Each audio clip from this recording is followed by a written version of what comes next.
Bonjour et bienvenue dans cette nouvelle vidéo présentée par le site tradelearning.com. Aujourd'hui nous allons donc découvrir l'utilisation des boucles. Alors à quoi vont nous servir les boucles? Eh bien en fait on va pouvoir s'en servir soit pour répéter une action plusieurs fois. Par exemple vous devez répéter une action 10 fois, donc vous n'allez pas réécrire 10 fois à la suite les mêmes lignes de code, donc dans ces cas-là vous allez utiliser une boucle et tant que les 10 fois ne seront pas effectuées, on recommencera une nouvelle boucle. Ou autrement on peut utiliser les boucles pour parcourir les valeurs d'un tableau. Plus concrètement on pourrait utiliser les boucles pour parcourir les trades qui sont en cours par exemple sur une paire de devises. Et généralement on s'en sert beaucoup pour ça dans MetaTrader. On va donc voir comment on va former notre boucle.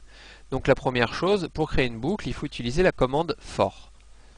For avec les parenthèses qui vont bien comme d'habitude et les crochets, les accolades qui vont nous permettre de mettre un script. Donc dans les parenthèses de notre commande for, on va donc ajouter des paramètres et là on va prendre trois paramètres. Alors c'est des paramètres un peu spéciaux. Le premier paramètre va être la définition de la variable d'incrémentation. Donc la variable d'incrémentation c'est celle qui va nous permettre de compter où est-ce qu'on est rendu dans notre répétition. Un deuxième paramètre qui va nous permettre de comparer l'incrémentation actuelle à la valeur maximum de répétition à effectuer. Par exemple, si on a 10 répétitions à faire, et bien dans ces cas-là, on comparera l'incrémentation où on est rendu actuellement à 10. Et le troisième paramètre est l'incrémentation de notre valeur initiale, mais on va voir ça avec un exemple. Donc on va remplir nos paramètres. Donc la première chose à faire était de définir une variable par défaut.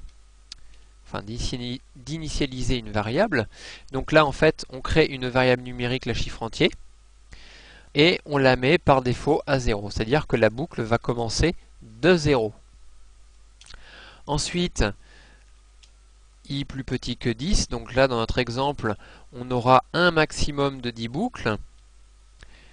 Et la réflexion à se dire en fait pour remplir nos paramètres, c'est tant que i est strictement plus petit que 10, dans ce cas-là, on incrémente notre variable i. Donc l'incrémentation d'une variable, en fait, si c'est une variable de plus 1, vous mettez votre variable et vous ajoutez 2 juste derrière, et ça va incrémenter de plus 1 votre variable initiale. Si vous voulez décrémenter une variable, dans ces cas-là, vous faites moins moins. Voilà, dans notre exemple, on ajoute 2 plus. Donc là c'est, tant que i est plus petit que 10, dans ce cas-là, on incrémente notre variable. Et là en fait, j'ai pas mis plus petit ou égal à 10, puisque notre variable par défaut est égale à 0, et 0 est déjà une boucle. Donc ça veut dire qu'on va faire 10 boucles, mais on arrivera à la fin à 9. Donc ça fera 0, 1, 2, 3, 4, 5, 6, 7, 8, 9. Et là on aura fait nos 10 boucles. Si on avait mis cette variable i à 1, dans ces cas-là, il aurait fallu, pour faire nos 10 boucles, mettre plus petit ou égal à 10. Donc là, c'est strictement plus petit, et on fait nos 10 boucles. Et nos 10 boucles vont exécuter 10 fois notre script que l'on aura mis entre les accolades ici, enfin les crochets, comme vous le voulez. Si par contre, vous voulez par exemple récupérer l'ensemble des ordres que vous avez sur MetaTrader, et bien dans ces cas-là, vous allez utiliser une commande qui est propre à MetaTrader, qui s'appelle orders total. Et là en fait il va récupérer l'ensemble des valeurs qui sont enregistrées dans MetaTrader, et dans ces cas-là il va faire une boucle à chaque valeur et vous pourrez traiter chacune des valeurs une par une.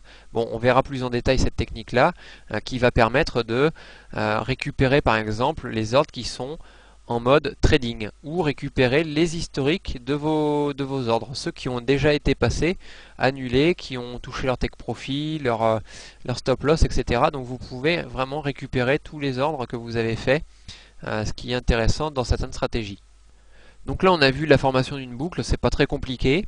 Maintenant dans les prochains tutoriels que l'on fera, on va déjà rentrer un peu plus en détail dans la programmation avec la prise d'ordre, justement récupérer les ordres que l'on a déjà pris, faire quelques petites opérations de façon à comprendre les bases de fonctionnement de MetaTrader, et puis toutes ces petites astuces comme le i++ d'incrémentation, ces choses là, nous les verrons au fur et à mesure des tutoriels, puisque ça c'est vraiment des astuces au cas par cas. Sur ce, eh bien, je vous souhaite une bonne programmation et à bientôt.